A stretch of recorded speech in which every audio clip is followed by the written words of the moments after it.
4.5 కోట్ల రూపాయలు పంచి మళ్ళీ మీదికెళ్ళి వాళ్ళే గాయ చేస్తారు. కేసీఆర్ డబ్బులు వంచిండు, బీఆర్ఎస్ డబ్బులు వంచింది అని మళ్ళీ చిల్లర మళ్ళీ దొంగకు నోరెక్కువ అంటారు. దొంగకు నోరెక్కువ అన్నట్టు పైసలు వంచేది వాళ్ళే, వచ్చి అడ్డగోలుగా తిరిగేది వాళ్ళే, దరిద్ర పనులు చేసేది వాళ్ళే, మళ్ళీ మీదికెళ్ళి వచ్చి ఇక్కడ లొల్లి పెట్టేది వాళ్ళే. గుజరాత్ పైసలు ఎన్ని వచ్చినా రేపు శాసనసభ ఎన్నికల్లో కూడా 100,000 కోట్ల దొంగ సొమ్ము తెచ్చి పంచినా ఖచ్చితంగా పనిమంతుడు, సమర్థుడు, దక్షుడు తెలంగాణ సాధకుడు కేసీఆర్ గారినే తిరిగి హ్యాట్రిక్ ముఖ్యమంత్రిగా చేయవలసిన బాధ్యత మనందరి మీద ఉన్నదనే ఒక దిశానిర్దేశం చేసింది రాజన్న సిరిసిల్ల. ఈరోజు ఎవరో కోర్టుకు పోయిన భయపడుతున్నారు వీళ్ళు, ప్రభుత్వం భయపడుతుంది, టీఆర్ఎస్ బీఆర్ఎస్ భయపడుతున్నది, ఎన్నికలు పెడుతుంది బుగులైతుంది వీళ్లకు అన్నారు. ఏమైంది? ఈ బలిగిందా? ఇప్పుడు మంచిగా బ్రహ్మాండంగా వాయించి ఇడిచిపెడితే 15కు 15 వాయిస్తే ఎట్లయింది? ఇప్పుడు కుయ్యి లేదు కయ్యి లేదు. మళ్ళీ నిన్నగాక మొన్న చూసిన ఇక్కడ సిరిసిల్లలో మీటింగ్ పెట్టిరాడ బీజేపీ వాళ్ళు, చూసిరా మీరందరూ? కూట్ల రాయి తీయలేనోడు ఏట్ల రాయి తీస్తాను బయలుదేరినాడు. సెస్సుల్నే గెలవరేరు కానీ రేపు సిరిసిల్లకి వెళ్తారట, తెలంగాణ మొత్తం మీద జెండా వాస్తారట, ఇంకేదో చేస్తారట, ఇంకో చేస్తారట. నేను వాళ్ళందరికీ ఒకటే చెప్తా ఉన్నా, మీ అందరికీ బీజేపీ నాయకులకు, బీజేపీ కార్యకర్తలకు, ఇక్కడ సిరిసిల్లలో నిలబడి నిన్న మొన్న డైలాగులు కొట్టిన వీర బీజేపీ అభిమానుల కార్యకర్తలందరికీ నేను చెప్పేది ఒకటే, మొన్న మీరు చూసింది ట్రైలర్ మాత్రమే. అస్సలు సినిమా ముందున్నది 2023లోనే చూపెట్టే బాధ్యత మాది. మేము ఇన్ని రోజులు మర్యాద కూకుంటే ఎగురుడు దుంకుడు ఎక్కువైంది. నేను ఒకటే అడుగుతా ఉన్నా, ఎంత మూర్ఖులండి ఆ పార్టీని నడిపేటోళ్ళు? బీజేపీ అనే పార్టీని రాష్ట్రంలో నడుపుతున్న మూర్ఖులు వాళ్ళని ఏమనాలి? మనుషులను అన్నా ఏమని అనాలనా? ఏం మాట్లాడతాడు ఆయన? బీజేపీ రాష్ట్ర అధ్యక్షుడు ఏమంటాడు? ఎక్కడ దేశంలో లేని విధంగా విద్యార్థుల కోసం, తెలంగాణ యువకుల కోసం నీళ్లు, నిధులు, నియామకాలు ఈ మూడింటి పునాది మీదనే తెలంగాణ సాధించుకున్నాం కాబట్టి నియామకాల కోసం 80,000 నోటిఫికేషన్లు, 80,000 ఉద్యోగాలకు నోటిఫికేషన్లు ఇస్తే బీజేపీ రాష్ట్ర అధ్యక్షుడు నోటెంబడొచ్చిన మాట ఏంది? ఉద్యోగాల నోటిఫికేషన్లు ఇచ్చి యువతను మాకు దూరం చేసే కుట్ర ఇది అంటాడు ఆయన. ఆయనకు తెలివి ఉందా, మెదడుందా లేదా? ఏమనాలి ఆయన? రేపేమంటాడు ఎరికైనా? ఇప్పుడు రైతు బంధు పడుతుంది, రైతు బంధు పడుతున్నది. ఏమంటాడు? రైతు బంధు ఇస్తే, 24 గంటల కరెంట్ ఇస్తే, రైతు బంధు ఇస్తే, రైతు బీమా ఇస్తే, బ్రహ్మాండంగా ప్రాజెక్టులు కట్టి సాగునీరు ఇస్తే ఏమంటాడు తెలుసా బీజేపీడు? ఇవన్నీ చేస్తున్నాడు కేసీఆర్, రైతులను మాకు దూరం చేసే కుట్ర ఇది, మొత్తంగా రైతులను మాకు దూరం చేస్తున్నాడని మాట్లాడతాడు. అదేవిధంగా ఆసరా పెన్షన్లు ఇస్తున్నాం కాబట్టి బ్రహ్మాండంగా 46 లక్షల మందికి 2,000 పెన్షన్లు, 3,000 పెన్షన్లు ఇస్తే ఏమంటాడు బీజేపీడు? ఇదంతా కూడా ముసలోళ్ళను మాకు దూరం చేసే కుట్ర, మొత్తం ముసలోళ్ళు మాకు దూరం అయిపోతానంటాడు. అదేవిధంగా బతుకమ్మ చీరలు, కళ్యాణ లక్ష్మి చెక్కులు, కేసీఆర్ కిట్లు, ఇంటింటికి తాగునీరిస్తే ఏమంటాడు బీజేపీడు? ఇవంతా కూడా మహిళలను మాకు దూరం చేసే కుట్ర, ఇది కేసీఆర్ కుట్ర అంటాడు. మెదడు ఎక్కడున్నది? మోకాళ్ళలో ఉన్నదా? ఇక్కడున్నదా? అసలు ఉన్నదా మెదడు? ఇవా మాటలు. దళిత బంధిస్తే దళితులను దూరం చేసే కుట్ర అంటాడు. గిరిజన తాండాలను బ్రహ్మాండంగా గ్రామ పంచాయతీలు చేస్తే గిరిజనులకు 6% ఉన్న రిజర్వేషన్ను 10% చేస్తే ఇది గిరిజనులను దూరం చేసే కుట్ర బీజేపీకి అంటాడు.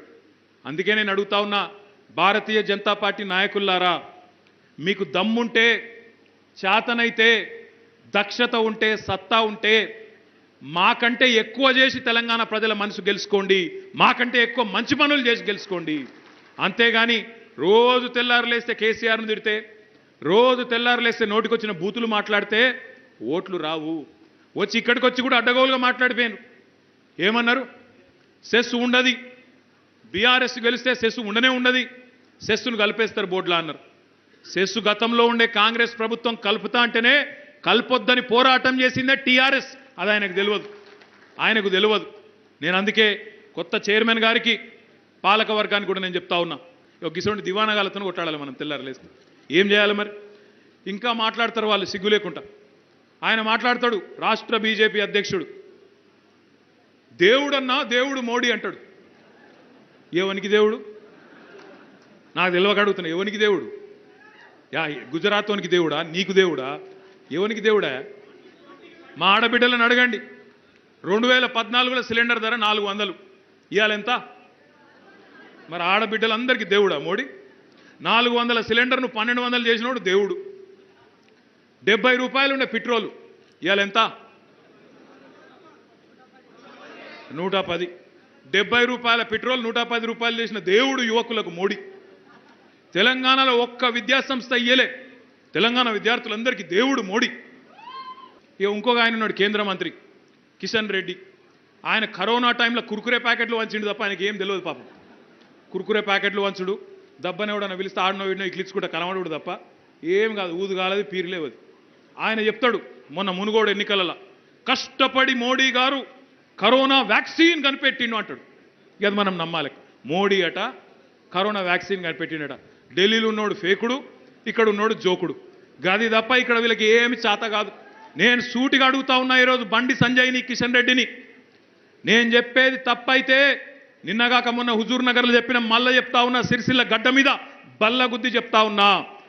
మొత్తం తెలంగాణ బిడ్డలుగా 8 ఏళ్లలో మేము తెలంగాణ ప్రజలుగా కేంద్ర ప్రభుత్వానికి కట్టింది పన్నుల రూపంలో 3,68,000 కోట్లు. తిరిగి మాకొచ్చింది తెలంగాణకు 1,68,000 కోట్లు మాత్రమే. 2 లక్షల కోట్లు తెలంగాణ ప్రజలై ఎక్కడ పోయినాయి? ఎవరి సొమ్ముతో ఎవరు కులుకుతున్నారు? తెలంగాణ ప్రజల రక్తంతో చెమటతో ఇవాళ బీజేపీ పాలిత దౌర్భాగ్యపు రాష్ట్రాలు, వెనుకబడ్డ రాష్ట్రాలను మీరు సాదుకుంటున్న మాట వాస్తవం కాదా? నేను చెప్పిన లెక్క తప్పైతే నా మంత్రి పదవికి రాజీనామా చేసి నీ ముఖాన వారేసిపోతా. నీకు దమ్ముందా? నేను చెప్పింది తప్పని రుజువు చేసే దమ్ము బండి సంజయ్కో కిషన్ రెడ్డికో ఉందా అని నేను అడుగుతా ఉన్నా. ఏం మాట్లాడతారని నాకు అర్థంగా తెల్లారు లేస్తే నోటికొచ్చినట్టు ఇష్టం వచ్చినట్టు మాట్లాడు. వీళ్ళు ఒకటే ఒక్క పనికి వస్తారు ఇక్కడున్న బీజేపీ నాయకులు తెలంగాణలో. ఒకటే ఒక్క పని. ఎప్పుడన్నా గుజరాత్ వాళ్ళు వస్తే వాళ్ళ చెప్పులు తీసుకొని నెత్తి మీద పెట్టుకొని మోసేందుకు తప్ప ఎందుకు పనికిరారు. ఒక్కటంటే ఒక్క పని. కరీంనగర్ ఎంపీ అయి 4 ఏళ్ళు అయింది. కరీంనగర్ ఎంపీ అయి 4 ఏళ్ళు అయింది. ఒక్క పని చెప్పు, ఒక్కటంటే ఒక్క పని చెప్పి ఈ పని నేను చేసిన కరీంనగర్కి అని చూపెట్టు. కరీంనగర్ పార్లమెంట్లో సిరిసిల్లకి ఏం చేసినావు, మానకొండూరుకి ఏం చేసినావు, వేములవాడకి ఏం చేసినావు, హుజూరాబాద్కి ఏం చేసినావు, హుస్నాబాద్కి ఏం చేసినావు, కరీంనగర్కి ఏం చేసినావు, ఒక్క పని చెప్పు.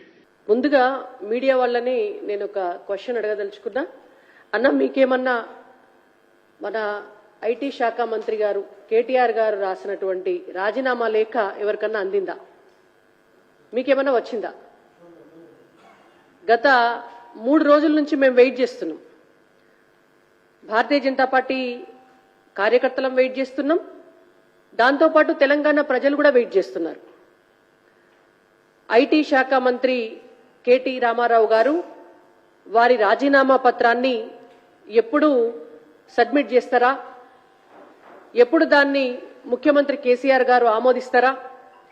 ఎప్పుడు కేటీఆర్ గారు కేంద్ర ప్రభుత్వానికి, భారతీయ జనతా పార్టీకి, నరేంద్ర మోడీ గారికి, రాష్ట్రంలో ఉన్నటువంటి మా పార్టీ అధ్యక్షులు బండి సంజయ్ కుమార్ గారికి, కిషన్ రెడ్డి గారికి, లక్ష్మణ్ గారికి, వారు హేళన చేసినటువంటి మిగిలినటువంటి నాయకులందరికీ కూడా క్షమాపణలు చెప్పి తప్పైపోయింది అని చెప్పి అందరి దగ్గర తప్పును ఒప్పుకుంటారేమో అని ఎదురు చూస్తున్నాం. కానీ 3 రోజులు అయిపోయింది. కిషన్ రెడ్డి గారు కేంద్ర ప్రభుత్వం తరపున కేంద్ర పర్యాటక సాంస్కృతిక మంత్రి హోదాలో కేంద్ర ప్రభుత్వం, భారతీయ జనతా పార్టీ ప్రభుత్వం తెలంగాణ రాష్ట్రానికి ఎన్ని నిధులను కేటాయించింది అనేటువంటిది లెక్కాపత్రంతో సహా పూర్తి ఒక 3 గంటల సేపు పవర్ పాయింట్ ప్రజెంటేషన్ చేసిండ్రు. చాలా స్పష్టంగా వివరించింది. తెలంగాణ రాష్ట్రంలో ఉన్నటువంటి ప్రజలంతా కూడా ఇప్పటిదాకా బీఆర్ఎస్ పార్టీ చెప్తున్నటువంటి లెక్కల ప్రకారంగా 3,65,795 కోట్ల రూపాయలు ట్యాక్సుల రూపంలో కడితే, అదే తెలంగాణ రాష్ట్ర అభివృద్ధికి ట్యాక్సుల రూపంలో 8 సంవత్సరాల వరకే, ఈ రోజు వరకు కూడా కాదు, 8 సంవత్సరాల వరకే కేంద్ర ప్రభుత్వము దాదాపుగా 1,78,000 కోట్ల రూపాయలను కేవలం ట్యాక్సులు రిటర్న్ చేయడం ద్వారా ఇచ్చి, జీఎస్టీ పరిహారంగా మరొక 15,329 కోట్ల రూపాయలను ఇచ్చి, ఇవి కాకుండా వీటితో సంబంధం లేకుండా సంక్షేమము అభివృద్ధి కోసమే 4,98,531 కోట్లు అంటే దాదాపుగా 5 లక్షల కోట్ల రూపాయలను తెలంగాణ ప్రజల సంక్షేమం కోసం అభివృద్ధి కోసం ఖర్చు పెట్టినాం. ఇవి లెక్కలతో సహా వివరించినాం. మరి వాళ్ళ కేటీఆర్ గారి మొహం ఎక్కడ పోయింది అని మేము అడుగుతున్నాం. 5 లక్షల కోట్ల రూపాయలు కదా అక్షరాల ఇచ్చింది.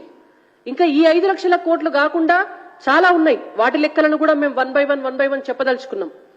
మరి ఈ రోజు వరకు కూడా కేటీఆర్ గారు వారి మాట అబద్ధమైనందుకు మేము వారు చెప్పినటువంటి ట్యాక్స్ లెక్కలు, వారు చెప్పిన 1,68,647 కోట్ల రూపాయల కంటే 3 రెట్లు అదనంగా ఇవాళ తెలంగాణ సంక్షేమం కోసం ట్యాక్స్ రిటర్న్స్ కాకుండా ఖర్చు పెట్టినాం కదా. మరి వాళ్ళ మీరు రాజీనామా చేయాలి. కనీసం మీకు బాధ్యత ఉంటే మేం తప్పు చెప్పినము, కేంద్ర ప్రభుత్వం చిత్తశుద్ధితోటి పనిచేసింది, ఆ పైసలు తీసుకొని వాడుకున్నాము, రాజకీయం కోసం అబద్ధాలాడినమని చెప్పన్నా కేటీఆర్ గారు ఒప్పుకోవాలి. అలా ఒప్పుకోక తప్పని పరిస్థితి భారతీయ జనతా పార్టీగా మేము కల్పించదలుచుకున్నాం. డెఫినెట్ గా అవన్నీ కూడా ప్రజల ముందు పెట్టదలుచుకున్నాం. మొన్న కిషన్ రెడ్డి గారు చాలా స్పష్టంగా రిపోర్ట్ టు పీపుల్ అని చెప్పి తెలంగాణ ప్రజల ముందే పెట్టిండ్రు. ఇవాళ మేము టీఆర్ఎస్ పార్టీ ముందు పెట్టదలుచుకున్నాం, కేటీఆర్ గారి ముందు పెట్టదలుచుకున్నాం, ముఖ్యమంత్రి కేసీఆర్ గారి ముందు పెట్టదలుచుకున్నాం, తెలంగాణ ప్రజల ముందు కూడా పెట్టదలుచుకున్నాం. ఇంకొక విషయం కూడా అర్థం చేసుకోవాల్సిన అంశం ఏంటంటే 8 సంవత్సరాల కాలానికి అంటే 8 ఆర్థిక సంవత్సరాలకు లెక్క చెప్పి మేము చెప్పినటువంటి ఈ లెక్క తెలంగాణ రాష్ట్రంలో 2014 నుంచి 2022 వరకు ఆ 8 సంవత్సరాల్లో ఈ రాష్ట్ర బడ్జెట్, ఈ రాష్ట్ర బీఆర్ఎస్ పార్టీ ఆధ్వర్యంలో ఉన్నటువంటి ప్రభుత్వ బడ్జెట్ ఏదైతే ఉంటుందో వాళ్ళు ప్రవేశపెట్టి నిజాయితీగా ఖర్చు పెట్టినటువంటి డబ్బు కూడా దీనికి సమానం కాదు.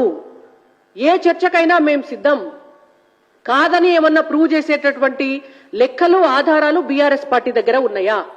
నేను మళ్ళొక్కసారి చెప్తున్నా చాలా స్పష్టంగా, బీఆర్ఎస్ పార్టీ 2014 నుంచి 2027 వరకు ఆర్థిక సంవత్సర బడ్జెట్ ను ప్రవేశపెట్టి ఖర్చు పెట్టినటువంటి మొత్తం 8 సంవత్సరాల్లో ప్రజా సంక్షేమం కోసం, తెలంగాణ అభివృద్ధి కోసం ఖర్చు పెట్టినంత మొత్తం కూడా కేంద్ర ప్రభుత్వం తెలంగాణ అభివృద్ధి కోసం సంక్షేమం కోసం ఖర్చు పెట్టిన దాంతో సమానం కాదు అని చెప్తున్నాం.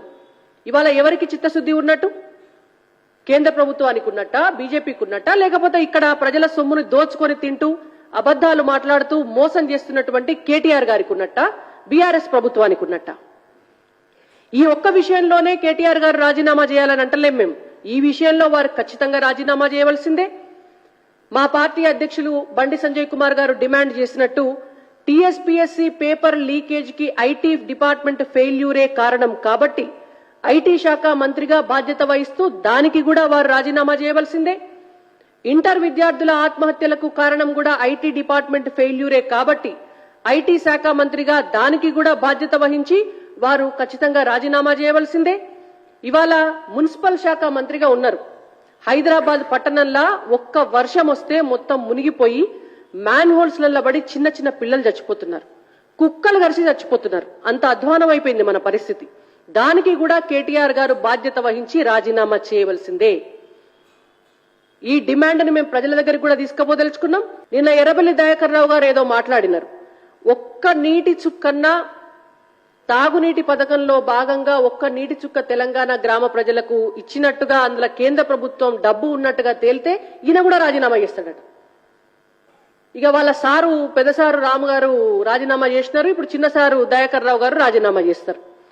అసలు అబద్ధాలు చెప్పుట్లా వీళ్ళు నెంబర్ 1 అన్నట్టు. జల్ జీవన్ మిషన్ కింద 2014 సంవత్సరం నుంచి నేటి దాకా 2023 ఆర్థిక సంవత్సరం దాకా ప్రతి సంవత్సరం పైసలు తీసుకున్నారు. దేనికంటే మంచినీళ్లు సప్లై చేయడం కోసమే.